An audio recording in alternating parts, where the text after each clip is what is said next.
მოგესალმებით მეგობრებო, გილოცავთ მარიამობას. ღვთის მადლი არ მოგკლებოდეთ, მისი ძალა, მისი კალთა გფარავდეთ. მოკლედ, დღეს 28 რიცხვია. როგორც ხედავთ, ეზო გაალამაზეს დააგეს აქ ასფალტი. ახლა ეს ჩვენი ეზო არ არის, აქ ფანჯიდან რომელე ეზოსაც ვუყურებ, ეგ არის.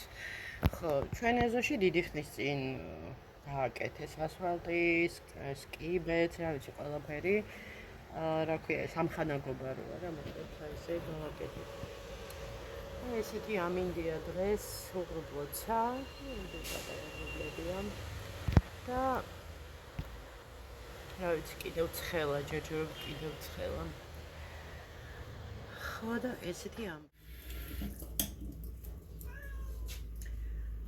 მოგესალმებით კიდევ ერთხელ. მოკლედ ამათ საჭმელი რო არ ვაჭამო, ისინი აღმომასვენ მე გაიწიე.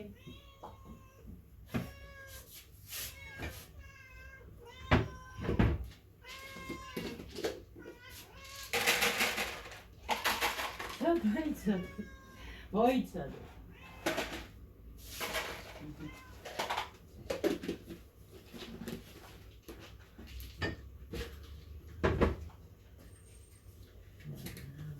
ესე იგი, უჭელი დასარეცხი მაქვს 1 საათნახევარი დრო. უი, შაქარი არ მიყიდია. სოსო, რატო არ შემახსენე? სოსო. სოსო. ნაუშნიკები აქვს ისე.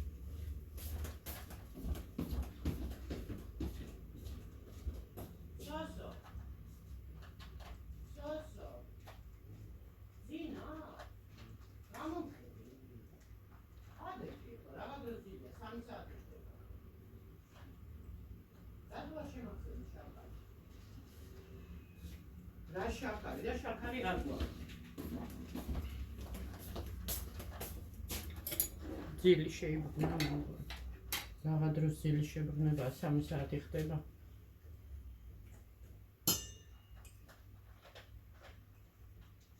მაგარ სამყაროში ვცხოვრობთ, მოტივაცია აქვს ბავშვს. გეფიცებით ჩემ ბავშვობაში, არ ვიცი, აი ვერ შევადრი ეხლანდელ ბავშვების იმას ეხლანდელ ბავშვობას, ჩვენ ბავშვობას. მარტო გაჯეტებზეც არ არის. და იმაზე არ არის, რომ ახლა ჩვენ რაცა უნდა კომპიუტერები და მობილურები ვქონოდა. მე ესე მგონი, არ ვიცი. ესეთი შთაბეჭდილება მაქვს, რომ უცბად რომ გამოჩენილიყო ესეთი რამ, ანუ მობილურები, კომპიუტერები და ასე და ასე შემდეგ. ისევ ურთიერთობა გვექნებოდა ბავშვებს ერთმანეთთან. ისევ ვითამაშებდით, ალბათ ფილმებს გადავიღებდით, სცენარებს დავწერდით. აი, უფრო სხვანაირი, კრეატიული ბავშვები ვიყავით. ახლაც არიან ესეთი ბავშვები, განაარიღებენ რაღაცა პატარა ფილმებს, რაღაცა ცდილობენ. მაგრამ რა ვიცი. ხალისიც არ აქვს არაფრის. რა ხალისი უნდა გქონდეთ? როცა მშობლები ან საზღვარგარეთ არიან წასულები, რომ რასაც ქვია, თავის გადასარჩენად. ახლა ყველას უნდა ცხოვრება, ხო? ყველას უნდა რომ რაღაცა წინ წაწიოს თავის ცხოვრებაში. და ერთი ადგილი არ ტკეპნოს, ხო? ვიღაცას უნდა ვთქვათ ბინა იყიდოს, ვიღაცას უნდა რომ შვილებისთვის იყიდოს ბინა. ანუ, ძირითადად არის რომ სახლზე ზრუნავენ, სახლის მოწყობაზე, კეთილმოწყობაზე, ზოგი უფრო სხვა მიზნები აქვს. არ ვიცი მეგობრებო, ძალიან რთულია ახლა მე მაგალითად რანამე არ ვოცნებობ ეს ბინა რაშიც ვცხოვრობთ, ახლა ეს ჩემი ოცნების ნამდვილად არ ყოფილა და იძულებული ვიყავი ყველა ყველაზე იაფი რაც იყო ფაქტიურად. არც იმას შევხედე, როგორი უბანია, რა ხდება და რაღაცა, ვინც დიდი ხანია მიყურებ, კი იცით, რას გულისხმობ. ხო და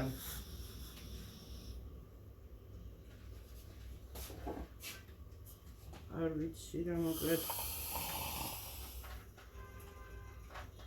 ოცნების ისიც არ მაქვს, რომ აი რაღაცაზე ვიოცნებო. იმიტომ რომ ვიცი რომ ჯერჯერობით ყოველ შემთხვევაში ახლა ლოგიკურად ვაზროვნებ, ვიცი სადამე შეიძლება გვეყოს ეს რაღაცა ორი კაპიკი.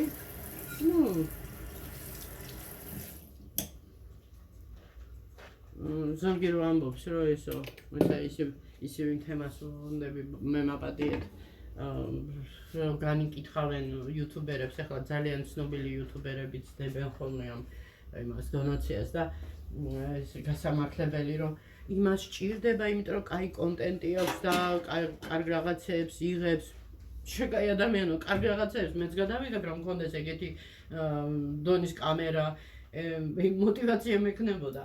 რომ არ მქონდეს პრობლემები, სხვა საფიქრალი საზრუნავი შესაძლებლობა რომ მქონდეს მეც გავალ ქალაქგარეთ და შეიძლება იმ ვიღაცაზე ვთქვათ უკეთესი ვიხარ, სოციალზე უკეთესი არ ვიცი, არ მჯერა, მაგრამ ყოველ შემთხვევაში ჩვენ მანდილოსნების იმაზე შეიძლება მართლა კარგი ვიდეოც გადამეღო.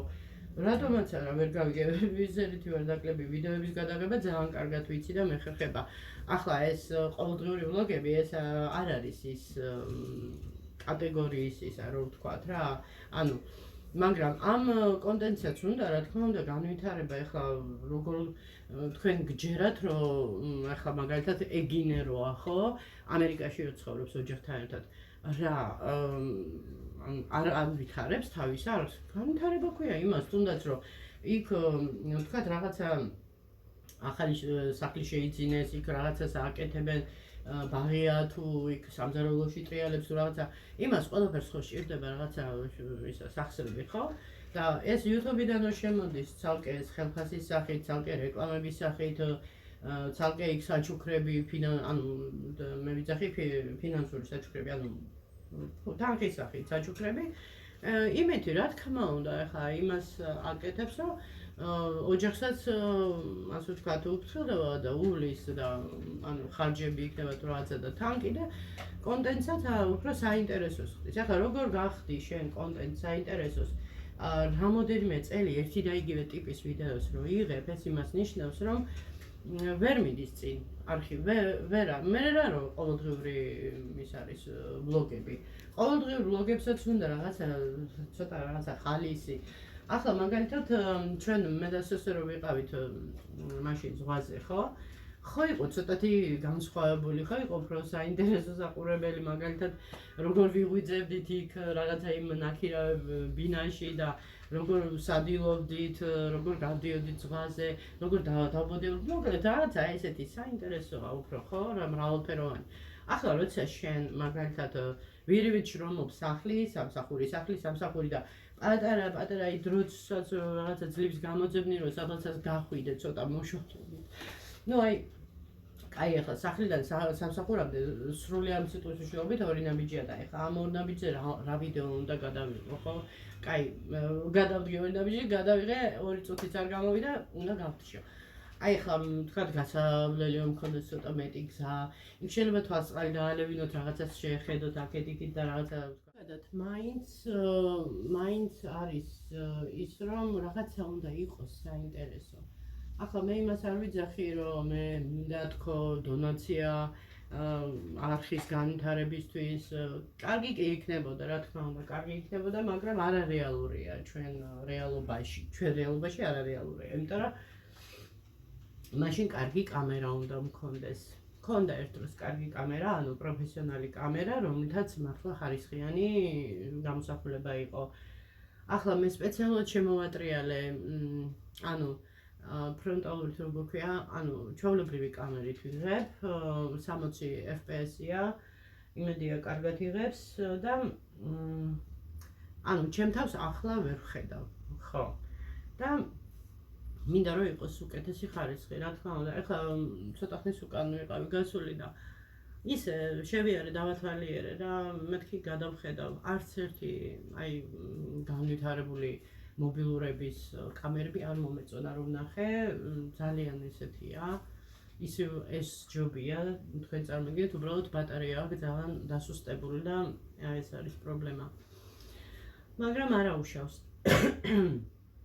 ხო და არასოდეს არ თქვათ რა, არასოდეს არ თქვათ, არასოდეს, იმიტომ რომ იმ ნებისმიერ კონტენტს უნდა განვითარება, რომ უფრო საინტერესო იყოს. ეხლა კი ადამიანის ცხოვრება, ეხლა რაღაცით წინ მიიწევს, ან რაღაცა გაჩერდება, ან უკან მიიწევს, მოკლედ ათასნაირად ადის ჩადის ადამიანის ცხოვრებაში. იყო პერიოდი, რომ ძალიან კარგად ვიყავი. კოვიდის მერე საერთოდ დაირია ჩვენთან ყველაფერი, ანუ ჩვენ ცხოვრებაში. ბავშვობაში საერთოდ კატასტროფა იყო, ანუ ფინანსურ საკითხში. ხო, მე თავისთავად ეტაპობრივად ვითარდებოდა, წინ მიიწევდა ყველაფერი და უკეთესისკენ მიდიოდა. ხო და მე საერთოდ არ ვჩერდები, რა თქმა უნდა, ეხლა არც გამჩერდები, მიუხედავად ჩემი ასაკისა, ეხლა ახალგაზრდას კიდე შეუძლია უფრო დიდი გეგმები და დაისახოს მიზნად და რაღაცას მიაღწიოს ცხოვრებაში და არც მე ვარ ახლა მთლად ისეთი ბებერი და მეც მინდა, რა თქმა უნდა, რომ ჩემ შვილს მაინც შევუქმნა ის გარემო და რაღაცა. მე თუ ამ ცხოვრებაში ვერ ვეღირსე ნორმალურ ცხოვრებას, იქით ცხოვრებაში იქნებ იყოს თქო რამე და მოკლედ ასეა თუ ისეა, არც მაინც ჭირდება რაღაცა ასე ვთქვათ ბიცგი, რომ ცოტა გახალისდეს. ხო, ახლა ჩემ შემთხვევაში ახლა მე პირადად როცა ყოველდღე იმას ვფიქრობ, აი დღეს რა ვიყიდო, რა მოვამზადო, იქ ის ვაიმე ის მაგადასახადი, ვაიმე ესე აი ისე რა ხასიათზე უნდა ვიყო, რა განწყობას უნდა ვიყო. არ მინდა რომ გადმოგდოთ ეს ისა. ეხლა ამ ეტაპზე ჯერჯერობით მშვიდად ვარ. ხო, მე ჩემი შვილის ნიკას დაბადების დღე, მოდის 30-ში აქვს დაბადების დღე. ოქროს დაბადების დღე აქვს, ოქროს. ხო და როგორ გინდა ახლა არ გავაკეთო საჩუქარი ხელფასიდან, აი ფაქტიურად არაფერი არ დამჭირდა. რაც დამჭა, იმით აი გამოვძვერი ტყავიდან და მაინც რაღაცა გავაკეთე, რომ არ გავაკეთებ და მერე ცუდი გამოდიხარ. ასე რომ მირჩევნია ისევ ჩვენ გავიჭიროთ და ყოველდღე ისევ და ისევ ხელფასამდე რაღაცა ესე სულ ვღაფავდეთ, ვიდრე ნუ ყოველ შემთხვევაში მე ესე მიმაჩნია რა, სწორედ. ხო, იმიტომ რომ ერთხელ არის ის ოქროს დაბადების დღეც, მე ვის ვახსოვდი 21 წლის რომ ვიყავი 21 რიცხვში მაქვს მე დაბადების დღე, თებერვალს. მე ვის ვახსოვდი, არა ვის და არც ვიცოდი მაშინ ოქროს დაბადების დღე რა იყო და რა. სოსოსთან ვალში ვარ, იმიტომ რომ მართლა გვიან გავიგე ეს ოქროს დაბადების დღის შესახებ, თქვენ წარმოიდგინეთ. 5 რიცხვში იყო, ანუ 5 წლის რო გახდა სოსო 5 რიცხვში, მაშინ ქონდა ოქროს დაბადების დღე, ასე რომ ვალი მაქვს სოსოსთვის რაღაცა ოქროს ნივთი მინდა ვუყიდო, რომ ექნება რა თქმა უნდა საშუალება. ხო და ესეთი ამბები, ასე რომ თან ჩემი შვილიშვილის ლილუს დაბადების დღეა 30-ში, ანუ ერთ დღეს არიან დაბადებულები ნიკას და ლილუს და ასე რომ საჩუქრის გარეშე არ გამოდის, ხო? მოკლედ ესეთი ამბები. ხო და ესე ახლა მე ამ ყავას დავმონტაჟებ ვიდეოს და ნელა წავალ სამსახურში. დღეს მოკლე დღე მაქვს, ასე რომ 5-დან 10-მდე ვმუშაობ და მოვალ დაღეჭილი მაინც მიუხედავად იმისა, რომ 5 საათი, ანუ 2 საათით ნაკლები, მაინც ვიცი დაღლილი მოვალ, იმიტომ რომ ეს დღეები რაღაცა ისე გადაება, რომ საღამოობით ვმუშაობ, ხოლმე საღამო ვარ და ზეგვარ მგონი დილას, ხო. ხო, ერთადერთი მოლოდინი მაქვს, რომ იქნებოდა ხელფასი გაიზარდოს, ან ბონუსების სახით რაღაცა მოხდეს, რაღაც ისეთი, რომ ცოტა წინ წავიწიო. კარგი იქნება, ხო, ვიღაცამ დამიწერა, რომ კარგი იქნებაო, რომ შენი ნამუშევრებიო, ანუ იყიდებოდესო. ეს ალბათ ვინც საქმის ყურში არ ხართ, ჩემი ნამუშევრები ძალიან კარგად იყიდებოდა, ძალიან კარგად, იმდენად კარგად, რომ დამკვეთების მეხვეწებოდნენ ნუ გვიწყებ დროზე, ანუ დროულად მოგვაწოდე ხოლმეო რა, შენი ნამუშევრებიო და როგორცო ცხელი ღვეზელიო, ისე იყიდებაო, ანუ გარიაჩი პირაშკი ესეთი გამოთქმა არის რუსული. რუსულენოვანი ქალბატონი იყო, ის ვისაც პირველად მივედი და მოკლედ იმან უთხრა, რომ გარიაჩი პირაშკი ისე იყიდება შენი ნამუშევრებიო და ანუ მე ვერ ვასწრებდი ფიზიკურად გაკეთებას, იმდენად ის იყო რა მოთხოვნადი. ეს კოვიდამდე მეგობრებო. კოვიდის მერე რა ხდება ახლა, რა შეიცვალა? რა შეიცვალა და ის შეიცვალა, რომ კონტინგენტი შეიცვალა. ტურიზმიც არ ქვია მაგას, რაღაცა იცით როგორი ხალხი ჩამოვიდა, გაჭირვებას გამოქცეული, ძირითადად უფრო აი თავის გადარჩენაზე ორიენტირებული, მარტო ჭამას მასზე რო ფიქრობს, ვის ადარდებს იქ შენი ხელოვნების ნიმუში ან რაღაცა სუვენირი. ნამდვილ ტურისტს, როცა ჩამოდიოდა ჩვენ ქვეყანაში, ანუ დაათვალიერებდა ჩვენ ქვეყანას და ხელს გააყოლებდა იქ მაგნიტი იყო თუ რაღაცა სუვენირი, რაღაცა ვინდა ჩემ ნამუშევრებს აყოლებდა და ესე. ვიღაცა საჩუქრად ყიდულობდა, რომ ასე ვთქვათ, საჩუქარი გაეკეთებინა ვინმესთვის და მოკლედ ძირითადად იყო ჩემი ნამუშევრების მომხმარებლები უცხოელები. ახლა სხვა კატეგორიის ტურისტებია, თუ ქვიათ ამათ ტურისტები, ვერ გეტყვით. თან იმდენად გაუმარტივეს და გაიაფეს, რომ მოკლედ ჩამოდის აი უფრო საშუალოზე დაბალი კლასის ადამიანები. ახლა იმათთვის, აი მაგალითად თუნდაც ევროპიდან.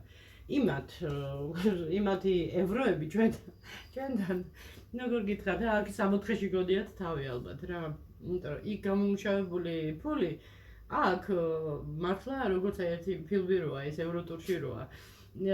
იმას ბრატისლავაში რო ჩავლენ და იქ მონეტას რო მისცემს და მეო ჩემს სასტუმროს ხსნიო. აი ეგეთი ვარიანტია ჩვენთან ახლა. კურსია ისეთი. ხო და ესე, ახლა ჩვენი გამომუშავებული ხელფასით რო ევროპაში ვერ გაინავარდებ, ეგ ცხადია და 100%-იანი, მაგრამ იქ გამომუშავებული ხელფასით რო ჩამოვა აქ ადამიანი, ის თავს იგრძნობს როგორც 64-ში თავის თავს. ხო, მოკლედ აი ამის თქმა მინდა, რომ ჩემი საქმიანობა მაგიტომ დაიხია უკან და იმიტომ მომიწია ალტერნატივებს, ანუ რაღაცა სხვა გზების მოძებნა, ესეც სამსახურებში მუშაობა, თორემ ვიყავი ჩემთვის წლად მუზა მომდიოდა, იდეები, რა ვიცი, თავსაც ძალიან კომფორტულად ვგრძნობდი, არავინ არ მახრჩობდა, არ მაძალებდა, არავინ არ მეუბნებოდა ის გაკეთე. მოკლედ ჩემი თავის ბატონ პატრონი მე თვითონ ვიყავი და ჩემი არლიკებიც მქონდა, ნამუშევრების ყველაფერი აწყობილი მქონდა რა, მოკლედ და ყველაფერი. და ესე რას ვიზამთ? აი ესე დრონი მეფობენ და არა მეფენი.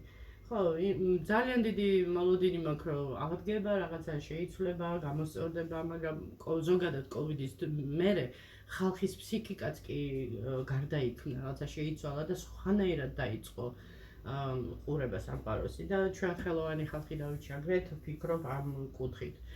ძალიან ისე, აი ხათრით თუ იყიდის ადამიანი შენ ნამუშევარს, მე იმაჩნია, რომ ეს ძალიან უსამართლოა. მე ჩემ ნამუშევარი თუ სიხარულით არ იყიდა ადამიანმა და აი სული არ გავშთა, რომ თვითონ მოუნდა რომ იყიდოს, არა იმიტომ რომ მე დამეხმაროს, არა. აი მართლა რომ მოეწონება რა, აი ამას ვიძახი და მაშინ მე არავინ არ მიცნობდა ჩემ ნამუშევრს რომ ხედავდნენ მაღაზიაში.